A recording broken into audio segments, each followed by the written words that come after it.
the Indian Premier League. Keeps coming quickly back to us. If you look at the events of the last 1 year, you'll know what I mean.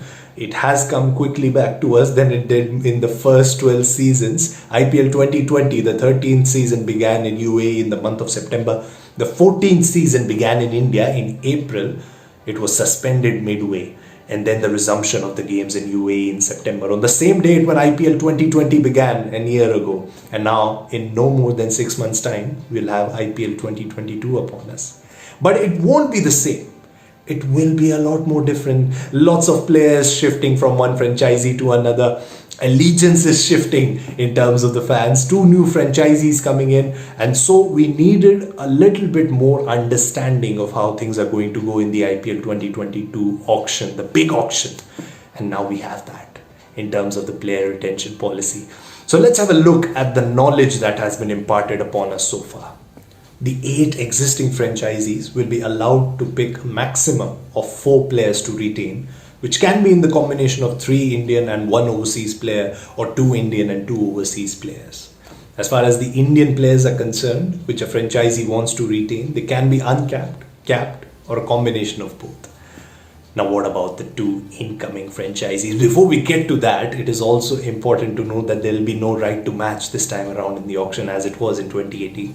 You'd remember that from the fact that there were 3 players that each franchisee could retain, maximum of 3 players that each franchisee could retain, and 2 right to match options. That won't be there this year.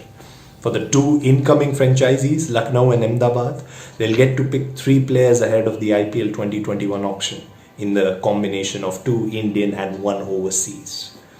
Now, it will be interesting to see whether they get to pick this from the entire list of players ahead of the auction, or just from those who haven't been retained by the 8 original franchisees. Because if the latter is the case, you'll remember the player draft system from IPL 2016.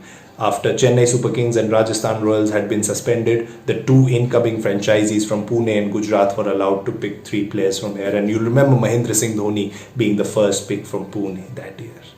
The purse value for the franchisees is going to be rupees 90 crore, which is 5 crore more than it was in the last auction. What needs to be cleared here is what will be the deduction amount for the franchisees if they decide to retain 4 players. And based on that amount, we also know that some franchisees might not opt to retain all 4 players. Now, the decision to be retained or not will of course lie with the player.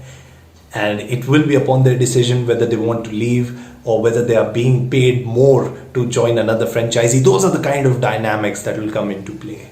The IPL Governing Council is yet to announce the rules and the details, but the deadline for retaining players is most likely to be by the end of November.